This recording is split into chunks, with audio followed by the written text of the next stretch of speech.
The COVID era has introduced a number of challenges that have simply accelerated some of the anxieties and concerns that Canadians feel, that a lot of people feel around the world about how their data is being used and what data is appropriate to share or have access to in a work environment versus a personal environment.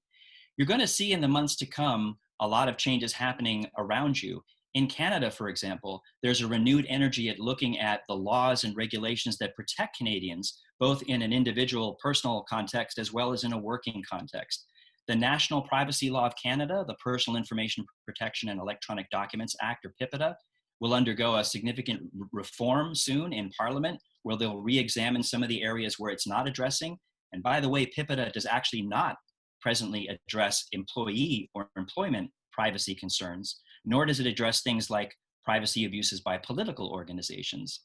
So there's a number of gaps in that law that need to be addressed. Quebec, as a province, just introduced and announced reforms they intend to bring to their privacy laws, both public sector and private sector, that may align it more closely to the European standard, which is considered to be the most stringent in the world.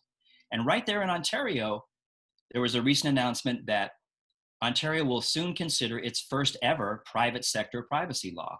Up until now, despite the fact that Ontario was the first to introduce an actual privacy commissioner in the early 1990s, one of the first in Canada to do so, it has actually lacked a privacy law that applies to businesses and corporations. And therefore, the federal law, PIPEDA, has been the default.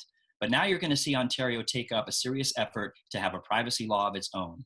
These are all very important developments for you as Canadians, as individuals, and for Canadian businesses to be aware of, and also, frankly, to get involved in, because these are issues that are important to Canadians, to people, to companies all across the country.